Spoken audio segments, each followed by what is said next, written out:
আমার নবীজি হুজুর নূর সাল্লাল্লাহু আলাইহি ওয়াসাল্লাম পৃথিবীতে যত আদর্শবানের আদর্শ, যত মানুষের যত চিন্তাধারা, সব কিছুর মূল কেন্দ্র হল নবী মুহাম্মদ রাসূলুল্লাহ সাল্লাল্লাহু আলাইহি ওয়াসাল্লাম। আদর্শ শিক্ষা দিয়েছেন তিনি, নেতৃত্বের যোগ্যতা শিক্ষা দিয়েছেন আল্লাহর নবী। নেতা হওয়ার নিয়ম কানুন, নেতৃত্ব দেওয়ার নিয়ম কানুন সবাই রাসূল পাক সাল্লাল্লাহু শিক্ষা। আল্লাহ রাব্বুল আলামিন এক সময় একা ছিলেন, আর আল্লাহ তাআলার কুদরতি খেয়ালের মাধ্যমে বানাইলেন মুহাম্মদী নূর মুবারক বলেন সুবহানাল্লাহ। নূরে মুহাম্মদী নূর বানাইয়া আল্লাহর কুদরতি হাতের তালুতে 40 লক্ষ বছর পর্যন্ত রেখেছিলেন। তাফসীরে জাবিরি, তাফসীরে কুতুবের মধ্যে আছে এই 40 লক্ষ বছর আল্লাহ পাক মুহাম্মদী নূরকে ডাইন হাতের তালুতে রেখে আল্লাহ পাক একটা জিকির করতেন, ইয়া মুহাম্মদ ইয়া মুহাম্মদ। কিন্তু নূরে মুহাম্মদের থেকে কোনো প্রতি উত্তর আসেনি, সারা শব্দ আসেনি। 40 লক্ষ বৎসর পরে আল্লাহ পাক আমার আল্লাহর কুদরতি জবানে একটা আহা শব্দ তিনি উচ্চারণ করলেন। সঙ্গে সঙ্গে আল্লাহর কুদরতি চোখের থেকে 2 ফোঁটা পানি মুহাম্মদী নূরের গায়ে যখন পড়ে, এবার নূরে মুহাম্মদের থেকে আওয়াজ আসলো, ইয়া আল্লাহ। এইবার 2 বন্ধুর জিকির চলতেছে কোটি কোটি বছর। আল্লাহ পাক জিকির করেন ইয়া মুহাম্মদ, মুহাম্মদ সাল্লাল্লাহু আলাইহি ওয়াসাল্লাম জিকির করেন ইয়া আল্লাহ। আপনারা ইলমে তাসাউফের, ইলমে মারিফাতের অনেক ওয়াজ শুনেছেন। সংক্ষেপ একটা কথা হলো আশেক ও মাসুক। আশেক অর্থ কি আর মাসুকের অর্থ কি? আশেক অর্থ হলো যিনি প্রথম দাবিদার, যিনি চায়, যে চায় তাকে আশেক বলা হয়, আর যাকে চাওয়া হয় তাকে বলা হয় মাসুক। কিন্তু আমার আল্লাহ রাব্বুল আলামিন এখানে মুহাম্মদ সাল্লাল্লাহু আলাইহি ওয়াসাল্লামের প্রেম ভালোবাসার মাধ্যমে আল্লাহ নিজে হলেন আশেক, বলেন সুবহানাল্লাহ। আল্লাহ নিজে আশেক। এই যে 40 লক্ষ বছর আল্লাহ পাক মুহাম্মদ নামে জিকির করছে, মুহাম্মদ নূরে মুহাম্মদী কিন্তু জানে না, এটা নূরে মুহাম্মদীর কোনো খবর ছিল না। আল্লাহর কুদরতি চোখের 2 ফোঁটা পানি যখন মুহাম্মদী নূরের গায়ে পড়ে, তখন মুহাম্মদী নূরের থেকে ইয়া আল্লাহ শব্দ উচ্চারণ হয়েছে। ভাইরা আমার, এক সময় আল্লাহ পাক ইচ্ছা করলেন তিনি দুনিয়াতে মানুষ বানাইবেন। আজরাইল আলাইহিস সালামকে হুকুম করলেন, আজরাইল যাও, তুমি এই দুনিয়ার জমিনে আমার প্রতিনিধি হিসাবে মানুষ বানাইতে হবে, যাও মাটি আনিয়া জমা করো আদমকে বানাইবার জন্য। দুনিয়ার 60 জায়গার মাটি আনিয়া আজরাইল আলাইহিস সালাম জমা করলেন। তায়েফের মধ্যে একটা জায়গা আছে ওয়াদি মুহাররম নামে, এই ওয়াদি মুহাররমের ভিতরে মাটি জমা করলেন, দুনিয়ার 60 জায়গার মাটি। বন্ধুরা আমার, অনেক মাটি যখন হয়ে গেল, এবার আমার আল্লাহ রহমতের মেঘ, রহমতের বৃষ্টি দিলেন একাধারে। 40 দিন পর্যন্ত রহমতের বৃষ্টি পড়ে, মাটিগুলা যখন নরম হয়, খামিরা হয়, এবার আল্লাহ রাব্বুল আলামিন বলেন, আজরাইল এবার তুমি এক মুষ্টি মাটি উঠাইয়া, এই মাটি স্তূপ থেকে এক মুষ্টি মাটি উঠাইয়া আমার আদমের বডি বা আদমের লাশ তৈরি করো। আজরাইল ওই মাটি স্তূপ থেকে এক মুষ্টি মাটি উঠাইলেন, তাতে 40 মণ মাটি উঠেছিল বলে। আজরাইলের এক মোট মাটিতে কতটি মাটি হয়েছে? 40 মণ। আর আপনারা এক মোট লইলে কয় মন হইব মনে করেন? এই 40 মণ মাটি দ্বারা 60 হাত লম্বা 7 হাত পাশে আদমকে বানানো হয়। বুখারীতে হাদিস আছে, খালাকাল্লাহু সুওয়ারুল আদম 60 জিরান, আদমকে 60 হাত লম্বা করে বানানো হয়েছে। আদমের লাশ ওয়া দিয়ে মুহাররমের ভিতরে পড়ে থাকে জমিনের মধ্যে 40 দিন পর্যন্ত। 40 দিন পর জিব্রাইলকে আদেশ করলেন, জিব্রাইল যাও, আসো আমার আদমের লাশ বেহেশতের মধ্যে নিয়ে যাও। জিব্রাইল আবার বেহেশতের মধ্যে নিয়ে বেহেশতের জমিনের মধ্যে আদমের লাশকে শোয়াইয়া রাখে মাটি, বেহেশতের জমিনে শোয়াইয়া রাখলেন। এইখানে 40 দিন, আর তায়েফে 40 দিন। কয়দিন হলো? মোট 80 দিন।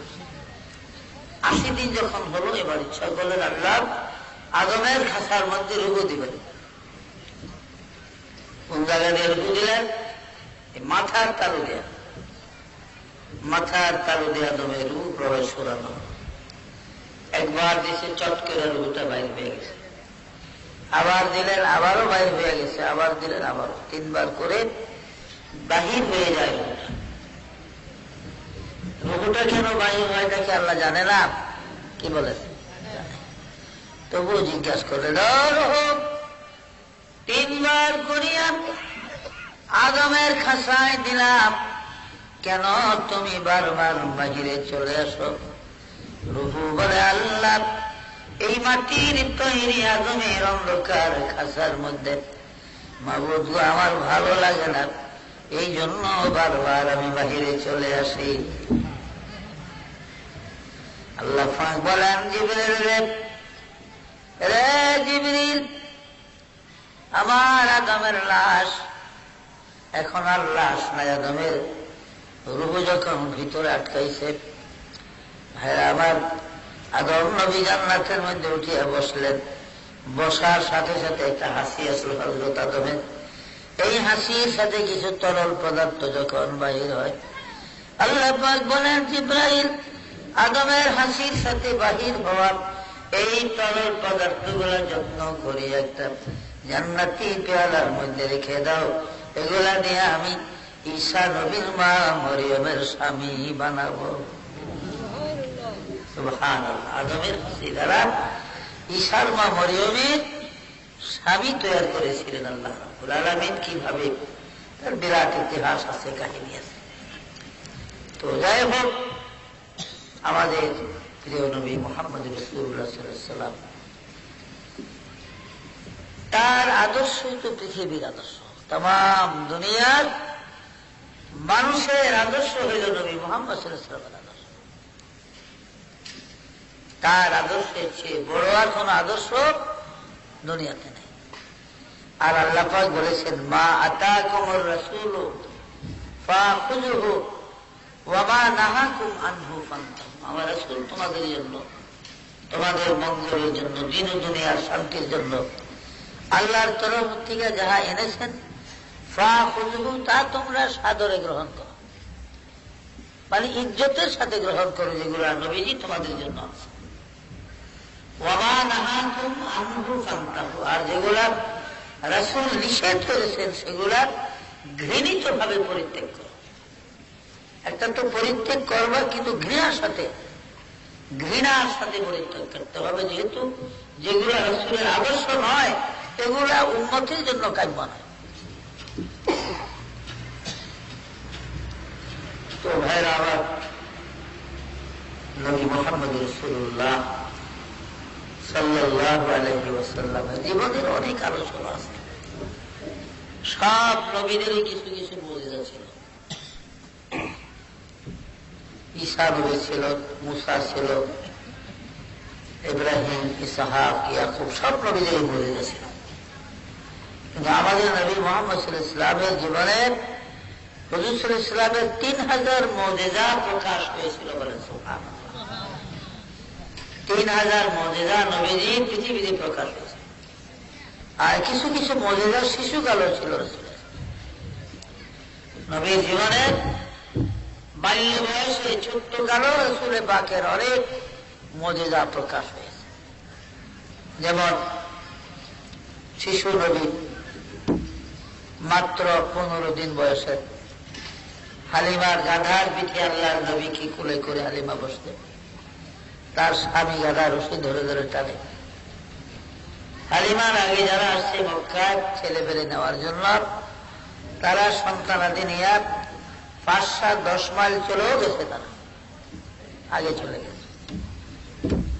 কিন্তু আমার নবীজিকে কোলে করে হালিমা যখন গাধার পিঠে সওয়ার হয়েছেন, হালিমা বলেন, দুনিয়ার মানুষ কিছু বুঝলাম না, আমিনার সন্তান মুহাম্মদ সাল্লাল্লাহু আলাইহি ওয়াসাল্লামকে নিয়ে যখন আমি গাধার পিঠে বসলাম, আমার গাধা এত সবল হয়ে গেল, এত স্বাস্থ্যবান হয়ে গেল, যতগুলা গাধা এসেছিল তায়েফ থেকে সবগুলা অতিক্রম করে আমাদের গাধাটা আগে তায়েফে পৌঁছে যায়। আমাদের আগে তায়েফ পৌঁছে যায় বলে সুবহানাল্লাহ।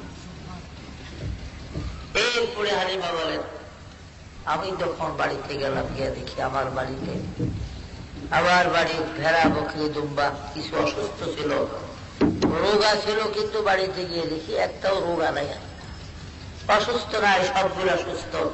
আর মুহাম্মদ সাল্লাল্লাহু আলাইহি ওয়াসাল্লামকে নিয়ে যে পথে আমি বাড়িতে ঢুকলাম, ঠিক ওই পথের মধ্যে আমার বাড়ির ভেড়া দুম্বা বকরি ওগুলা সব দাঁড়িয়ে আছে বলে সুবহানাল্লাহ। মুহাম্মদ সাল্লাল্লাহু আলাইহি ওয়াসাল্লাম যে আসবে, মুহাম্মদ যে আল্লাহর হাবিব, আল্লাহর নবী, উট দুম্বা ভেড়া বকরিকে কে খবর দিল আমি জানি না, তারা সবাই ওই পথের ভিতরে উপস্থিত বলে সুবহানাল্লাহ।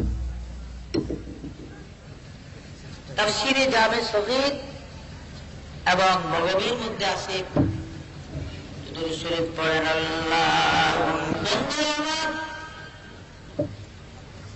জামে সগীর এবং বগবীর মধ্যে লেখা, আমার নবীজি যখন পৃথিবীতে আসবেন, আল্লাহর হাবিব আসবেন, রাসূলের সম্মানার্থে ইজ্জতার্থে আল্লাহ পাক জিবরাইলকে বলেন, জিবরাইল রে, এই মুহূর্তে তুমি তায়েফ নগরীতে চলে যাও তাড়াতাড়ি করে। জিবরাইলকে আল্লাহ, আমি তায়েফ যাবো কেন? বলে, হ্যাঁ যাও, যেহেতু আমার হাবিব আসতেছে পৃথিবীতে। ও জিবরাইল, আমার বন্ধু পৃথিবীতে আগমনের 15 দিন যখন নবীজির বয়স হবে, তায়েফের বনু সাদ কবিলার হালিমা এসে আমার বন্ধুকে তায়েফ নগরীতে নিয়ে যাবে। এই তায়েফটা বড় অভাবী জায়গা, দুর্ভিক্ষের জায়গা, ফসল ভালো হয় না, তায়েফের মাটি ভালো না। কাজে জিবরাইল রে, এই অভাবের দেশে, দুর্ভিক্ষের দেশে আমার হাবিব গেলে আমি আমার আল্লাহর কাছে বড় শরম লাগে। তুমি যাইয়া পাশে 72 মাইল তায়েফের পাশে 72 মাইল দৈর্ঘ্যে 72 মাইল তোমার পাখাটা 70 হাত জমিনের নিচে ঢুকাইয়া এই 72 মাইল প্রস্থ দৈর্ঘ্যের মাটিগুলি উঠাইয়া নিয়া বাহারে মাইয়াতের মধ্যে ফেলে দাও এবং নীল নদীর মাটি আনিয়া এই 72 মাইল পরিপূর্ণ করে দাও। আমার বন্ধুর আগমনের রাত্রিতে আমি তায়েফের জমিন বরকতময় করে দিব। আর জিবরাইল তায়েফের এই 72 মাইল প্রস্থ দৈর্ঘ্যের মাটিগুলা উঠাইয়া নিয়ে এগুলি বাহারে মাইয়াতের মধ্যে ফেলে দাও এবং নীল নদীর মাটি আনিয়া এই 72 মাইল পরিপূর্ণ করে দাও। তাইলে আমি তায়েফের জমিন বরকতময় করে দিব। আমার বন্ধুর আগমনের রাত্রিতে আমি তায়েফের জমিন বরকতময় করে দিব। এই জন্য বৈজ্ঞানিক যুগের কোন সার যদি তায়েফে পাওয়ার মেশিনের পানি না দেওয়া হয়, দুনিয়ার আকাশ থেকে আল্লাহ রহমতের বৃষ্টিও যদি না পড়ে, তবুও তায়েফের ফসল কম হয় না বলে সুবহানাল্লাহ। তায়েফে যারা গেছেন, এক একটা টমেটো আধা কেজি পর্যন্ত ওজনের হয়। আমাদের দেশে টমেটো বড় হয়, আমাদের দেশে আধা কেজি না, দু একটা হইতে পারে, এখানে বেশিরভাগ। মরিচ আমাদের দেশের পটলের মতন বড় বড় এক মরিচ। কারণ তায়েফ এমন একটা বরকতের জায়গা। আমার রাসূল পাক সাল্লাল্লাহু আলাইহি ওয়াসাল্লামের যে রাত্রে আল্লাহ নবীকে জিবরাইল আলাইহিস সালাম রাসূল পাকের হালেমা নিয়ে যাবেন, এই জন্য আল্লাহ তায়েফের মাটি বদলায় 72 মাইল পাশের দিকে 70 হাত গভীর। কতটা মাটি হইল এবার কি কম? সব মাটি। আর জিবরাইল মাত্র এক পাখা হয়েছে, জিবরাইল পাখা ঢুকাইছে, এই মাটিগুলি বাহারে বাইয়াতে ফেলে দিছে, নীল নদীর মধ্যে পাখা ঢুকায় এক পাখা মাটি আইনা আবার এই 72 মাইল পরিপূর্ণ করেছে। আপনারা অনেকে বলতে পারেন, তাহলে বদরের যুদ্ধে 9000 ফেরেশতা আসলো কেন নবীর সাহায্যে? বদরের যুদ্ধে ফেরেশতারা আসলে 9000 এসেছে, ফেরেশতারা কোনো যুদ্ধ করে নাই। এইভাবেই ফেরেশতারা ময়দানে বিচরণ করেছে। রাসূল পাকের আপন চাচা হযরত আব্বাস বদরের যুদ্ধে তিনি বন্দী হয়েছিলেন। সাদ ইবনে আবি ওয়াক্কাস রাদিয়াল্লাহু আনহু তাকে বন্দী করে মুসলিম খিমায় নিয়ে আসেন। নবীজি আয়েশা দেখে চলে গেলেন। হযরত সাদ বিন আবি ওয়াক্কাস দেখলেন যে আব্বাসের গায়ে যে জামাটা ছিল বদরের যুদ্ধে, এই জামাটার মধ্যে 18টা সোনার বোতাম, এক একটা বোতাম তখনকার দিনে 40,000 টাকা করে দাম। তো যুদ্ধের নিয়ম হল যে যাকে বন্দী করে বা যে যাকে হত্যা করে মারে, ওই বন্দী বা নিহত ব্যক্তির সঙ্গে যা থাকে, তেল, তলোয়ার, ঢাল, কামান, টাকা পয়সা, এগুলো ওই ব্যক্তি পায়। কে পায়? যে তাকে নিহত করলো বা যে বন্দী করলো। এটা যুদ্ধের নিয়ম। তো আব্বাস সাদ বিন আবি ওয়াক্কাসের হাতে বন্দী, কাজে আব্বাসের সঙ্গে যা আছে সবই সাদ পাবে। সাদের খেয়াল হলো এই ঘোড়া মোড়া নিয়ে লাভ নাই। তার যে 18টা সোনার বোতাম জামার মধ্যে, এই বোতাম গুলা নিতে পারলে আবার যথেষ্ট। সোনার বোতামে যখন হাত দিল সাদ, হযরত আব্বাস একটা ধমক দিলেন, সাবধান, আমার জামার বোতামে তুমি হাত দিও না, কারণ সাদের তোমার হাতে আমি বন্দী হই না। তুমি আমাকে বন্দী করো নাই, তুমি কেন আমার জামায় হাত দাও? গোলমাল শুনে নবীজি আসলেন। হযরত আব্বাস তো হুজুরের আপন চাচা, জিজ্ঞাসা করলেন, চাচা কি হয়েছে? বলে, ভাতিজা, এই সাদকে নিষেধ করে যেন আমার কিছু না করেন, যেহেতু সাদের হাতে আমি বন্দী হই না। আল্লাহ নবী বলেন, চাচা, তাইলে কে বন্দী করলো আপনাকে বদরের মাঠে? কার হাতে বন্দী হয়েছেন? হযরত আব্বাস বলেন, ভাতিজারে, তাও তো বলতে পারি না কার হাতে বন্দী হয়েছে। বলে, যে সৈনিক আপনাকে বন্দী করলো, আপনি কি তার চেহারাটা দেখছেন? বলে, তার চেহারাটা আমি ভালো করে দেখি না, মাঝে মাঝে দেখতাম, মাঝে মাঝে যুদ্ধের মাঠে দেখতাম না। তবে তার যখনই দেখতাম তার চেহারাটা অনেকটা আমার ছোট ভাই আমির হামজার মতো, আমার ছোট ভাই হামজা বাহাদুরের মতন চেহারাটা তার অনেকটা মনে হতো। নবীজি বলেন, চাচা আব্বাস, আপনি কি ওই সৈনিকের কোন শব্দ, কোন আওয়াজ পাইছেন যুদ্ধের মাঠে? এবার আব্বাস বলেন, হ্যাঁ, মনে পড়ে, যখন ওই সৈনিক তার ঘোড়া পরিচালনা করত, ঘোড়াটা যখন চালাইত, যখন সে ঘোড়া চড়ে এদিক সেদিক ঘুরত, আমার আশেপাশে যখন হাঁটত, তখন আমি হাইজুম হাইজুম একটা শব্দ শুনতাম।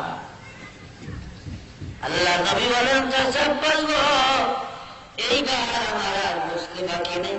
তাইলে বদরের যুদ্ধে আপনি আল্লাহর ফেরেশতা জিব্রাইলের হাতে বন্দী হয়েছেন, কারণ জিব্রাইলের ঘোড়ার নাম ছিল হাইজুম। বদরের যুদ্ধের দিন জিব্রাইল যে ঘোড়াটা নিয়ে আসছিল তার ঘোড়ার নাম ছিল হাইজুম।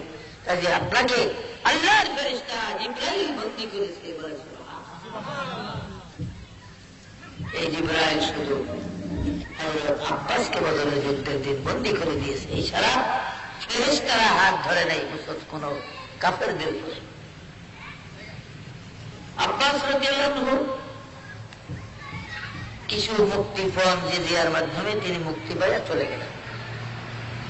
নবীজি তাকে মুক্তি দিয়ে দিলেন, তিনি চলে গেলেন মক্কায়। বদরের যুদ্ধের 1 বছর পরে উহুদের যুদ্ধ হয়।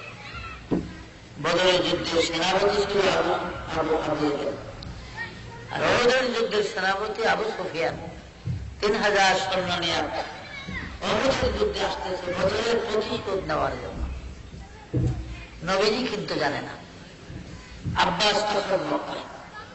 হযরত আব্বাসের কাছে কয়েকবার গেছে আবু সুফিয়ান, আব্বাস আসো যুদ্ধে চলো, তোমাকে এবার সেনাপতি করবো। বলে না, আমার শরীর ভালো না, আমি যুদ্ধে যাবো না, তোমরা যাও, আমি তোমাদের মক্কার পাহারাদার হিসাবে থাকি। এটাও যুক্তির কথা। আবু সুফিয়ান বলল যে মক্কার পাহারাটাও থাকার দরকার, ঠিক আছে ঠাকুর। আবু সুফিয়ান তার দল নিয়ে 3000 সৈন্য নিয়ে তখন মক্কার হেরেমের সীমানা পার হয়ে গেছে। এদিকে ঝটফট করে হযরত আব্বাস 3টা চিঠি লিখলেন নবীজির কাছে।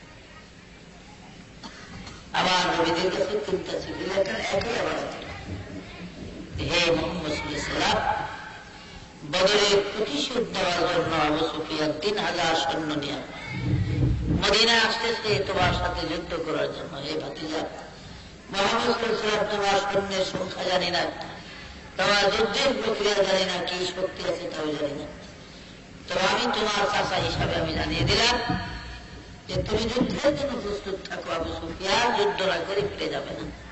3000 বাহিনী নিয়ে আসতেছে তারা, এবং কাফেরদেরকে এই সৈনিকদেরকে উত্তেজনা করার জন্য 30 জন মহিলাও তাদের সাথে আছে। সব সংবাদ হযরত আব্বাস চিঠির মাধ্যমে জানালেন। তার নিজস্ব 3টা গোলামকে 3 পথে পাঠিয়ে দিলেন হযরত আব্বাস। একজনকে খায়বরের গিরিপথে, আরেকজনকে কাসিয়ার পথে, আরেকজনকে হুনাইনের পথে। এই 3 গোলামকে 3 রাস্তায় 3টা চিঠি দিয়ে পাঠিয়েছেন। একই কথা যে তুমি সাবধান হও, অস্ত্রশস্ত্র কি আছে নিয়ে রেডি হও। আবু সুফিয়ান কিন্তু আসতেছে 3000 সৈন্য নিয়ে। আল্লাহ নবী একই সময় নিজস্ব 3টা গোলামকে পাঠিয়ে দিলেন মদিনায়, আর বলে দিলেন হে গোলামরা, 3 দিনের মধ্যে এই চিঠিগুলো আমার ভাতিজা মুহাম্মদ সাল্লাল্লাহু আলাইহি ওয়াসাল্লামের কাছে পৌঁছে দিতে হবে। যদি 3 দিনের মধ্যে চিঠি পৌঁছাইতে তোমরা পারো না পারো, কসম কাবা, কসম আল্লাহ, আমি একজনকে জীবিত রাখবো না, তোমাদেরকে হত্যা করে দেব, তোমাদেরকে আমি হত্যা করবো যদি 3 দিনের মধ্যে চিঠিগুলো মদিনায় আমার ভাতিজা মুহাম্মদ সাল্লাল্লাহু আলাইহি ওয়াসাল্লামের হাতে পৌঁছে দিতে না। আর যদি আমি খবর পাই মুহাম্মদ সাল্লাল্লাহু আলাইহি ওয়াসাল্লামের কাছে যখন জানতে পারবো নির্দিষ্ট সময় মতো তোমরা 3টা চিঠি আমার ভাতিজার হাতে দিয়েছো, মুহাম্মদ সাল্লাল্লাহু আলাইহি ওয়াসাল্লামের হাতে দিয়েছো, কসম আল্লাহ, এই খবরটা পাওয়ার সাথে সাথে আমি তোমাদের 3টা গোলামকে আমি আজাদ করে দিব।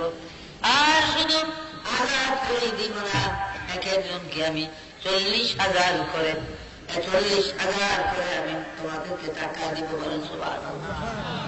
40,000 টাকাও দিব একজনকে, এবং তোমাদেরকে আজাদ করে দিব, মুক্ত করে দিব, দাসত্বের মধ্যে আর রাখবো না।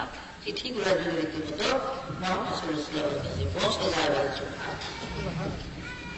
আল্লাহর কাছে যখন যথাসময়ের কাছে যান, চিঠিগুলা নিয়ে পৌঁছায় দিলেন 3টা চিঠি। রাসূল পাক সাল্লাল্লাহু আলাইহি ওয়াসাল্লাম তো খুশি হলেন।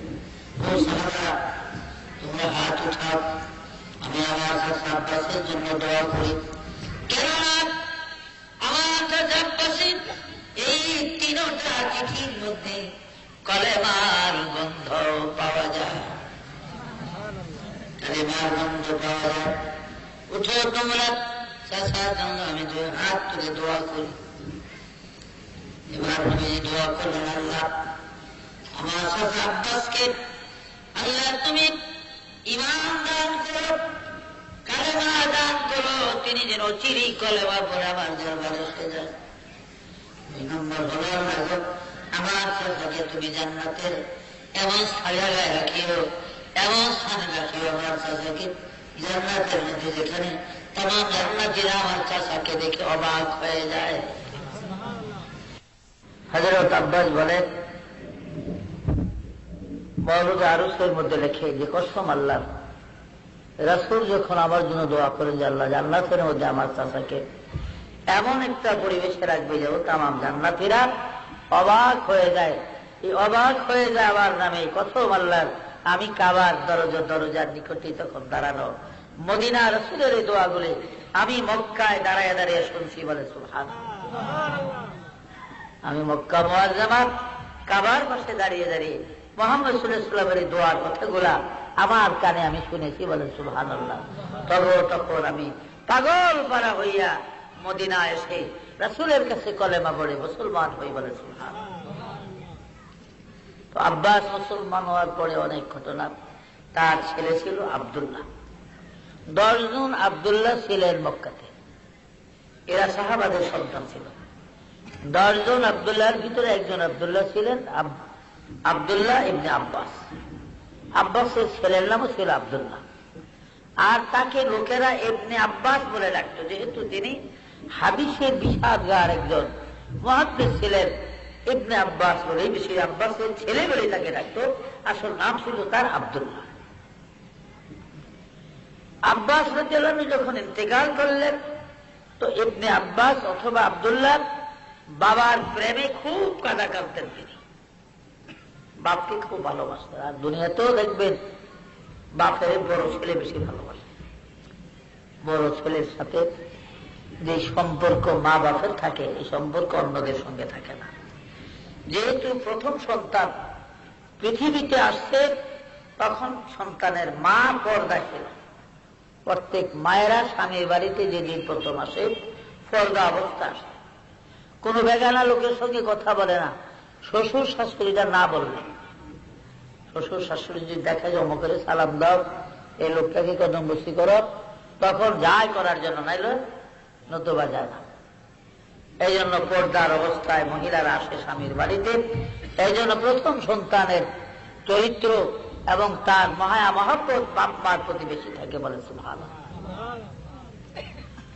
তো আব্দুল্লাহ পিতার জন্য খুব কাঁদতেছে, গুনগুন গুনগুন করে কান্দে। অথচ তিনি হাদিসের একজন মুহাদ্দিস। গ্রামের বধূ আছে না, বধূ মূর্খ, মদিনার একজন বধূ, একজন মূর্খ লোক হযরত আব্দুল্লাহ কি বলে, আব্বাসকে বলেন যে ইসবির লাকুম বিকা সাবিরিনা ফাইন্নামা সাবরুন রায়াতি বাদা সাবরির রাসি।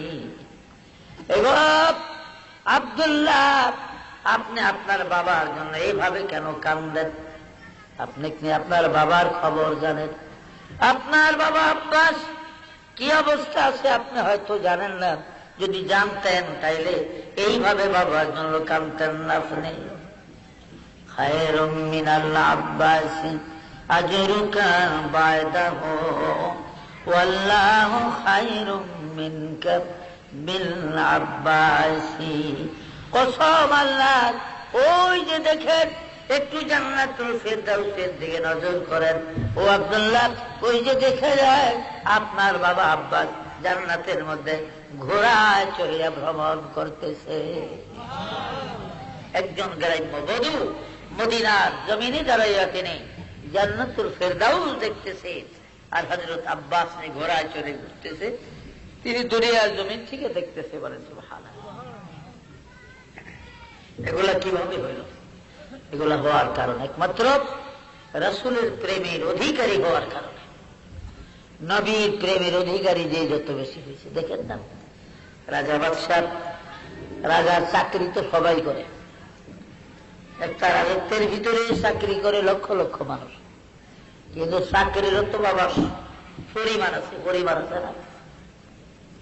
যারা মন্ত্রণালয়ে চাকরি করে, সচিবালয়ে, তাদের বেতন, তাদের মর্যাদা। এরপরে সাধারণ অফিসে চাকরি করে যারা, প্রাইমারিতে করে, আরো সরকারি চাকরিজীবী। প্রত্যেক জিনিসের পর্যায়ক্রম আছে। কিন্তু আমার আল্লাহ রাব্বুল আলামিনের বান্দারা, আল্লাহর বান্দারা যারা নবী মুহাম্মদুর রাসূলুল্লাহ সাল্লাল্লাহু আলাইহি ওয়াসাল্লামের তরিকার মাধ্যমে রাসূলের প্রেমের সাগরের মধ্যে, কেউ থাকে সাগরের কিনারায়, কেউ থাকে সাগরের উপরে দাঁড়াইয়া, আর কেউ সাগরের মাঝখানে হাবুডুবু খায়। মাঝখানে যারা হাবুডুবু খায় সাগরের, এই মজা যা আপনি যতটুক, কিনারে যারা থাকে সেই মজা তারা পায় না। কিনারে থাকেন নাকি মাঝখানকার মজা পায়নি সব। আল্লাহ রাসূল হুজুর পাক সাল্লাল্লাহু আলাইহি ওয়াসাল্লাম, রাসূল পাকের সাহাবীদের ভিতরে আব্বাস রাদিয়াল্লাহু আনহু গ্রাম্য একটা বধূ, মূর্খ লোক, লেখাপড়া জানে না, সে মদিনার জমিনে দাঁড়ায় সে জান্নাতুল ফেরদাউস দেখতেছে। বলে সুবহানাল্লাহ। বলতেছে খায়রুম মিনাল আব্বাসি আজরুকা বাদাহু আল্লাহু খায়রুম মিনকা বিল আব্বাসি। ও আব্দুল্লাহ, দেখো ওই যে তোমার বাবা জান্নাতুল ফেরদাউসের মধ্যে ঘোড়ায় চড়ে ভ্রমণ করতেছে। বলে সুবহানাল্লাহ। মদিনার জমিনে দাঁড়ায় দেখা কত বড় আধ্যাত্মিক শক্তির ক্ষমতা পাওয়া দরকার। এবং আধ্যাত্মিক শক্তির আসলো কিভাবে? আমার নবীজির প্রেম, ভালোবাসা, মহব্বত হৃদয়ে, তার সেই পরিমাণ হিসাবে তার ভিতরে আল্লাহ পাক আধ্যাত্মিক দান করে। বলে সুবহানাল্লাহ। যেমন খালেদ বিন ওলীদ রাদিয়াল্লাহু আনহু, মাথার লোহার টুপি এখনো আছে বাইতুল মুকাদ্দাস ইসলামিক মিউজিয়ামের মধ্যে। টুপিটা অনেক বড়, প্রায় 22 কেজি আটার গুঁড়া সামাই হয় টুপিটার মধ্যে। 22 কেজি আটার গুঁড়া সামাই হয় খালেদের মাথার লোহার টুপিতে। আর ভাইরা, এই টুপির মধ্যে 2টা তলোয়ার গাঁথা আছে, এইভাবে ঢালাই করা 2টা তলোয়ার টুপির সামনে গাঁথা। 2 তলোয়ারের মধ্যখানে 2 লাইন আরবি কবিতা লেখা আছে। বন্ধুরা আমার, এই 2 লাইন কবিতা খালেদ তিনি যুদ্ধের ময়দানে দাঁড়াইয়া পাঠ করতে। হযরত খালেদ বিন ওলীদ রাদিয়াল্লাহু আনহু যুদ্ধের মাঠে দাঁড়াইয়া এই 2 লাইন কবিতা পড়তেন। কেননা 104টা 304টা যুদ্ধ খালেদের জীবনে করেছেন, তার মধ্যে 23টা যুদ্ধের মধ্যে খালেদ তলোয়ার ব্যবহার করে নাই। 23টা যুদ্ধে তিনি তলোয়ার ব্যবহার করেন। খাফের মধ্যে তলোয়ার থাকতো, তীর খাফের মধ্যে থাকতো, নিজা বল্লম গোলাপ খুলতেন না, খালেদ হাত খালি থাকতো। এইভাবে 23টা যুদ্ধ করছে তলোয়ার বিহীন। তার মধ্যে একটা ইয়ারমুখের যুদ্ধ, ইয়ারমুখের বিরাট যুদ্ধ। রাজা তৃতীয় ইজদগ্রিদের সঙ্গে এই যুদ্ধটা ছিল। তৃতীয় ইজদগ্রিদ মানে শেষ নওশরওয়া যাকে বলা হয়। এই নওশরওয়ার ছেলে ছিল খসরু পারভেজ, আর খসরু পারভেজের মেয়ে ছিল হযরত শাহরবানু, আর এই শাহরবানু ছিলেন ইমাম হুসাইনের মা। বলেন সুবহানাল্লাহ। ইমাম হুসাইন রাদিয়াল্লাহু আনহুর স্ত্রী জয়নালাবদ্দিনের মা। বলেন সুবহানাল্লাহ। তার বিরাট ইতিহাস আছে, খসরু পারভেজের ইতিহাস। ইজদগ্রিদের 60,000 সৈন্য ময়দানে, খালেদ মাত্র 12,000 মুজাহিদ নিয়ে মদিনার থেকে তিনি রওনা হয়েছেন যুদ্ধের মাঠে। খালেদের একটা অভ্যাস ছিল, মদিনার সীমানা পার হওয়ার সাথে সাথে তার সঙ্গীদেরকে বলতেন, তোমরা আসো, আমি চলে গেলাম। এই বলে এত দ্রুত গতিতে ঘোড়াটা ছুটত খালেদ মিয়ার মুখের ময়দানে 60,000 কাফেরের মাঝখানে দাঁড়িয়ে আছে, আর তার সঙ্গী 12,000 মুজাহিদ এখনো 8 মাইল দূরে তারা দৌড়াইতেছে। ইয়ার মুখের ময়দানে 60,000 কাফেরের সামনে খালেদ। বন্ধুরা আমার, তার অভ্যাস ছিল দাঁড়াইয়া তিনি ওই 2 লাইন কবিতা পাঠ করতেন। আল জাবানাতু ফিল হারবি আরো ওয়া মান ফাররা লাম ইয়ানজু মিনান নার। রে কাফের বেঈমানরা, কার সন্তানে তিম বানাবি, কার মা বাপকে পুত্র হারা বানাবি, কার স্ত্রী বিধবা বানাবি, আয় রে আয়, আমি খালেদের তলোয়ারের সামনে আয়। ওমান ফাররা লাম ইয়ানজু মিনান নার, এই তলোয়ার দিয়া আমি জাহান্নামের রাস্তা দেখাইয়া দেই। খালেদ 2 লাইন কবিতা পাঠ করার সাথে সাথে ইয়ার মুখের ময়দানে 12,000 কাফের ঢুসাঢুসি করে মারা যায়। এই যে দৌড় দিছে, একটার ঘোড়ার লাগে আর একটা বাড়ি লেগে, একটার মাথার লাগে আর একটা মাথা লেগে, এইভাবে 12,000 কাফের মারা গেছে।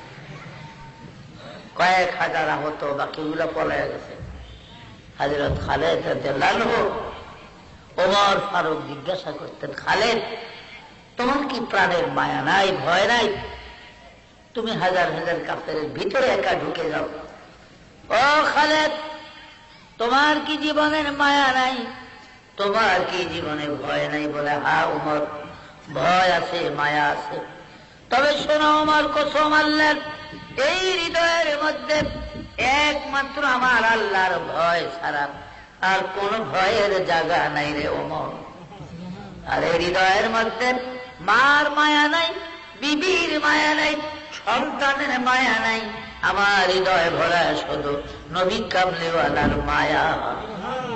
তাই ওমরের আমার আল্লাহর ভয় আর নবীর প্রেম, নবীর মায়া, এই 2 জিনিসের মাধ্যমে আমি খালেদ যুদ্ধে কোনদিন পরাজিত হই না।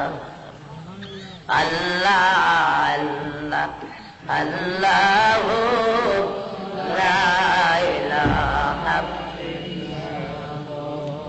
আল্লাহ আল্লাহ আল্লাহ লা ইলাহা ফকিরোं की मलजा और ज़ईफ़ों की मावा, यतीमों का वली, गुलामों का मौला नबी जी। अल्लाह अल्लाह अल्लाह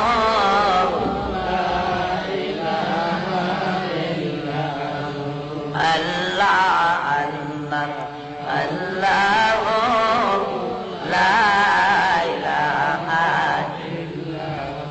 ला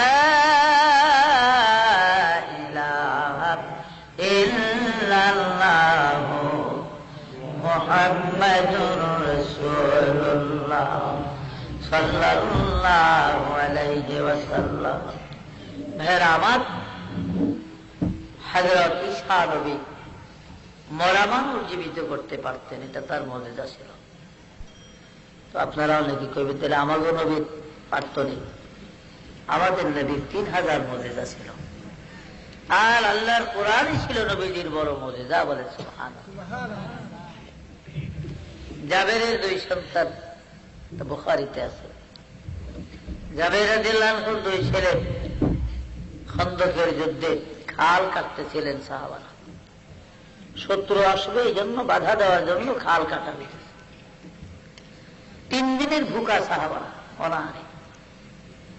নবীজি সাহাবাদের কষ্ট দেখে তাদের সামনে দাঁড়াইয়া সান্ত্বনা দান কল্পে নবীজি বলতেন, আল্লাহুম্মা লা আইশা ইল্লা আইশুল আখিরাহ ফারহামিল আনসার ওয়াল মুহাজিরা। আল্লাহ সত্যি মুসলমানের এই দুনিয়ার জিন্দেগি মুসলমানের জন্য নয়, পরকাল হলো মুসলমানের জন্য। পরকালের সুখ, পরকালের শান্তি, এগুলোই মুসলমানদেরকে তুমি দান করো। আর ফারহামিল আনসার ওয়াল মুহাজিরা, আবার আনসার এবং মুহাজিরদেরকে তুমি দয়া ও রহম করো। আল্লাহ তাদের জীবনকে সুন্দর করো। নবীজির তোমার প্রেক্ষিতে সাহাবারা তারা উচ্চ স্বরে বলতেন যে নাহানুল্লাযীনা বাইয়াউ মুহাম্মাদান আলাল জিহাদি মা বাকিনা আবাদা। আমরা নবীজির ওই সকল উম্মত, আমরা প্রতিজ্ঞাবদ্ধ, যতদিন দেহে আমাদের প্রাণ থাকে, যতদিন আমাদের জীবন থাকে, ইসলামের জন্য আমরা জিহাদ করে যাব। আমাদের এই দেহে যতদিন প্রাণ থাকে আমরা ইসলামের জন্য কি করব? জিহাদ করব, আমরা যুদ্ধ করব, জিহাদ করে যাব। বলে সুবহানাল্লাহ। অথচ 3 দিনের ভুকা সাহাবীরা, এই সময় জাবের নামে সাহাবী দাওয়াত দিছিলেন নবীজিরে। হুজুর, আমার বিবি বলছে আমাকে সামান্য 2 কেজি আটা আছে, আর একটা বকরির বাচ্চা আছে, আপনি এবং আরো 4 সাহাবার দাওয়াত, আবু বকর, ওমর, উসমান, আলী, আর আপনি 5 জনের দাওয়াত আমাদের বাড়িতে। নবীজি দাওয়াত গ্রহণ করে সাহাবাদেরকে, সাহাবারা টুকটুক করে রাখো, তোমরা কোদাল টুকরি রেখে দাও, একটা খবর শোনো।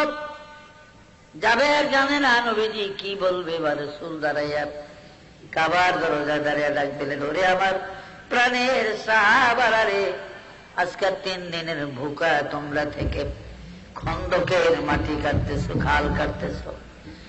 খুশির খবর হল, শুভ খবর জানাইয়া দিলাম, এ সাহাবীরা, আজকে দুপুরে জোহরের নামাজের পর পরে আমার এই জাবেরের বাড়িতে তোমাদের দাওয়াত।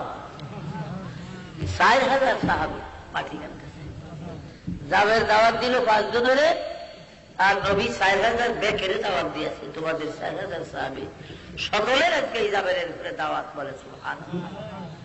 জাবের তো বেহুশ হয়ে গেছে। স্ত্রীরা কই, বিবি গো কি করলাম, করলি কি? তোরে কে কইছিলি দাওয়াতটা?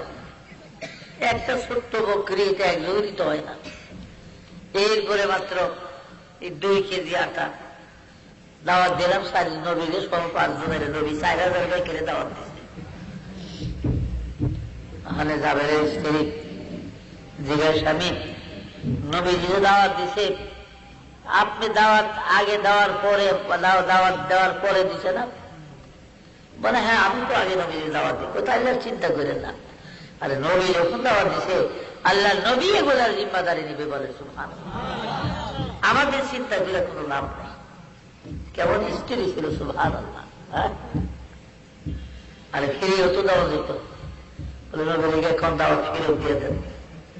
হ্যাঁ, আমাদের দেশে এক কালো ডঙ্গিয়া ছিল, ওই বেড়া এক হিসাবে দাওয়াত দিছে। হুজুরের বউ ছিল জঙ্গলি মেজাজ। হুজুরের দাওয়াত দিচ্ছি, কবে? লালগা দুপুরে অহন্দ ঘিরে দিয়ে, আপনি জানেন না যে আমি আমার বাবার বাড়ি যাবো, আজকে খেয়ে দাওয়াত দিচ্ছে। দেখ দেখ, তো বাবার বাড়ি যাবে বিকালে। সে বলে এত কথা বুঝি না, ফিরিয়ে দেন কেন?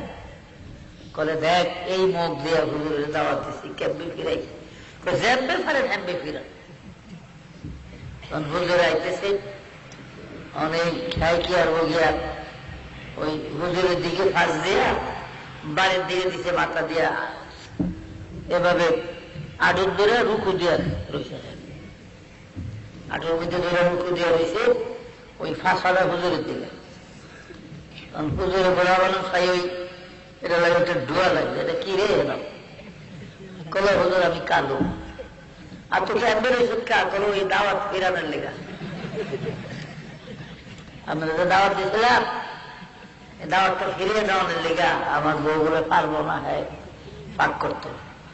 কোথায় এমনি কা বলে, হুজুর মুখ দিয়া দি কমু আপনার দিকে আমার শরম করে, এই মুখে দাওয়াত দিছি কেমবে কই মানা করিয়ে লেগা এই ফিসে দিয়া দাওয়াত করিয়া দিয়া দেখি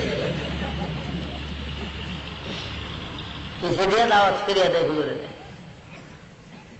যাবে রাদিয়াল্লাহু বাড়িতে যায় ছেলে বলেন বিবি কি করবো কি নেই আপনি কায়নুকার বাজারে যান বাজারে গিয়ে পনির আনেন আল্লাহ নবী পনির ভালোবাসে কিছু পনির আনেন জাবের কায়নুকার বাজার থেকে আসার আগেই নবীজি জাবেরের বাড়ি থেকে হুজুর দেখা সাহাবা দেখা যাবে এক লাভ পারে কি তিনার সাইডে উঠে লাভ দেয়া খুশি ছোটে এটা কোনো না যায় না শরীয়তে খুশি চোখে খালি লাভ দেয় আমার নবী আমার বাড়িতে কত খুশি সুবহানাল্লাহ যাই হোক এক বকরি জবা করছে 2 কেজি 2 সের আটা রুটি রাসূলের পাক রুটি এবং গোশতের কাছে গেলেন জাবেরের নবী তুলে সরে গেল আল্লাহর নবী হাত মুবারক দিয়ে চামচ দিয়ে লাড়িয়ে টাড়িয়ে আমার নবীজি একটু থুথু মুবারক দিয়ে দিলেন তার মধ্যে আর বললেন জাবের তোমার বিবি কি বলবেন একটা একটা করে রুটি 1 চামচ করে গোশত দেওয়ার জন্য খবরদার পুরা ঢাকনা যেন না উল্টায়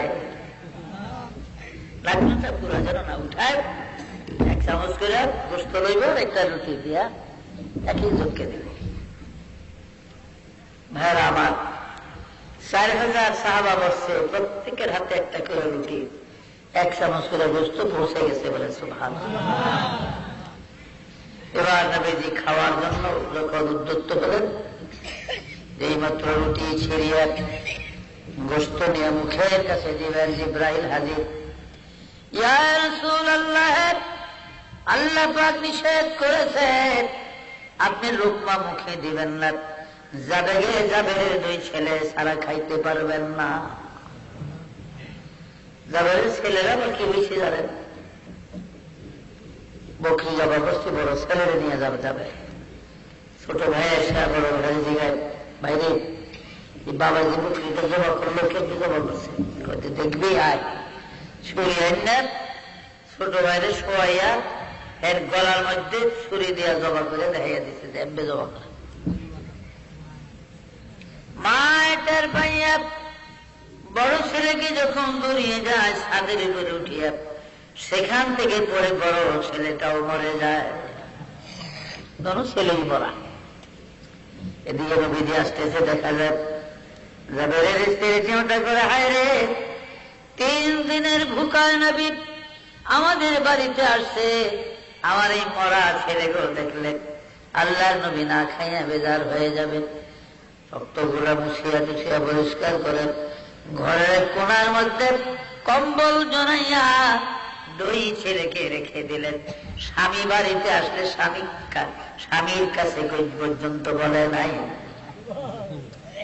নবীজি খাইতে বসলে জিবরাইল বলেন ইয়া রাসূলুল্লাহ আল্লাহ জানিয়ে দিছে জাবেরের 2 ফুলারের সাথে লিয়ে খাওয়ানোর লেগে একলা খেতে পারতেন না হুজুর ডাক দিচ্ছেন করে যাবে তোর ছেলে 2টা নিয়ে আয় আল্লাহর হুকুম ওরা আমার সাথে খাবে যায় বিবি গো কি খুশির কথা গো আরে আল্লাহ জানাইছে আমার খুঁতে করে আমার ছেলে করে নবীর লোকে খাওয়ানোর লেগে কই গো আমার ছেলেরা কোথায় বলে যান হুজুরের বলেন খাওয়ার জন্য ওরা খাইছে ওরা কোথায় জানি খেলাধুলা করে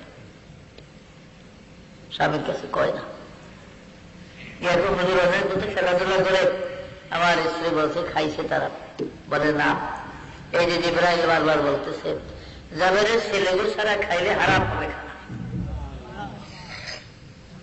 জাবের আনো তোমার 2 ছেলে কোথায় স্ত্রী বলে না আমার ছেলেরা এখানে বাড়িতে নাই আল্লাহর নবী ঘটনাটা বুঝতে পারছেন বলে যাবে তোমার বিবিকে দরজার কাছে আসতে বলো দরজার কিনারে আসলে নবী জিজ্ঞাসা করেন মা সত্য করে বলো তোমার ছেলেরা কোথায় এবার জাবেরের বিবি কান্দে নবীজি গো আমি দুঃখেরই ছেলে কোথায় পাবো আমার স্বামী বকরি জবা করে কায়নকার বাজারে গেলেন। আমার বড় ছেলে ছোট ছেলের ওই ছুরি দিয়ে জবা করিয়া দিছে। আমি ছেলেরে দৌড়াইলেন, সে ভয়ে ছাদের উপর উঠিয়া হঠাৎ করিয়া ছাদের থেকে পড়িয়া পড়িয়া যায়। ওই যে ঘরের কোনায় কম্বলের নিচে আমার দুই সোনার মানি ঘুমিয়ে রাখছি, আর কোনদিন তাদের ঘুম ভাঙবে না। আল্লাহর নবী জাবেরের ছেলেদের সামনে গেলেন, কম্বলটা ছড়ায় বলেন, জাবেরের ছেলেরা রে, ঘুম হইতে উঠিয়া যা, নবীর সঙ্গে তোদের খানা খেতে হবে। সঙ্গে সঙ্গে জাবেরের দুই ছেলে দাঁড়াইয়া আমার নবীর সালাম জানাই বলেন সুবহানাল্লাহ। রাসূলের মুজিজা পৃথিবী 2,24,000 পয়গম্বরের মুজিজা ছিল, উঠেছিল আমার নবীদের মুজিজা বলেন সুবহানাল্লাহ। 4,000 সাহাবা, জাবেরের 2 বকরি আর 2 কেজি আটার রুটি সবাই মিলে খাওয়ার পরেও রুটিও গোষ্ঠের পরিমাণ আগে যা ছিল তাই থাকিয়া যায় বলে সুবহানাল্লাহ। তো ভাইরা আসে নবীর উম্মত, আমি আপনি রাসূল পাকের ইজ্জত বরকত এবং নবীজির মুজিজার যে তাৎপর্য, এগুলা কোন নবীদের সমকক্ষ নয়, কোন নবীরা তার মতো হতে পারে না বলে সুবহানাল্লাহ। হুজুর নূর সাল্লাল্লাহু আলাইহি সাল্লামের বয়স যখন মাত্র 5 বছর, কোন রাওয়াতে আছে 6 বছর, মার সাথে তিনি মদিনায় গেলেন, বাবা আব্দুল্লাহর কবর দেখলেন, তারপরে আসওয়ারকারে বদরের কাছে মা আমিনা মারা গেলে আমিনার কবর দিয়ে তিনি চলে আসলেন। মা মৃত্যুর পরে উম্মে আয়মানের কোলে থেকে রাসূল এত কান্দা কাঁদতেন, মার জন্য কাঁদতে কাঁদতে শেষ পর্যন্ত চোখের ভিতরে এত ব্যথা হলো, চোখে ছানি পড়ে গেল, পর্দা পড়ে গেল নবীর চোখে। রাসূলের হিতাকাঙ্ক্ষী একমাত্র দাদা আব্দুল মুত্তালিব আমার নবীজির কোলে করে ওয়ারাকা ফাদরির বাড়িতে গেলেন। ফাদরি সাহেব, আপনি মানুষের ঝাল ফুক দিয়ে দিলে ভালো হয়ে যায়, আমার এতিম নাতিদার চোখে অসুখ, বড় বিমার, ও ফাদরি সাহেব মেহেরবানি করে আমার নাতিদার একটু ফু দিয়ে দেয়। হ্যাঁ, আমার ফাদরি ওয়ারাকা রাসূলের চেহারা দেখে নবীজির দেখে আশ্চর্য হয়ে গেলেন।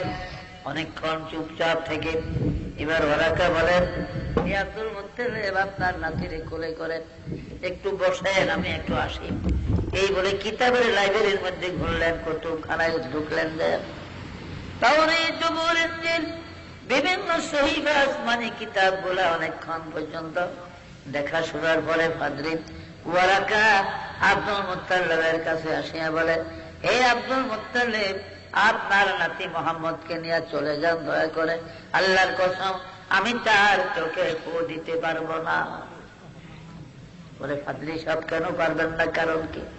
বলে, শোনেন, আখিরি পয়গম্বর শেষ নবীর যত নমুনা সমস্ত আপনার নাতি এই মুহাম্মদের মধ্যে পাওয়া যায়। আর এই ছেলে যদি সত্যিকার আখিরি নবী হয়ে থাকে, শেষ পয়গম্বর হয়ে থাকে, তাহলে কসম আল্লাহর, আমি আপনার এই নাতির চোখে ফু দেওয়ার সাথে সাথে আমি ওয়ারাকা বোবা হয়ে যাব। কারণ পৃথিবীতে আমার লোক নাই যে মুহাম্মদ সাল্লাল্লাহু আলাইহি ওয়াসাল্লামের শরীরে ফু দিতে পারে বলে সুবহানাল্লাহ। তাই আমি ওয়ারাকা দিলে বোবা হয়ে যাওয়ার সম্ভাবনা আছে। বলে, তো তাইলে আমার নাতির কি কোনো ওষুধ নাই, চক্ষু ভালো হওয়ার? বলে,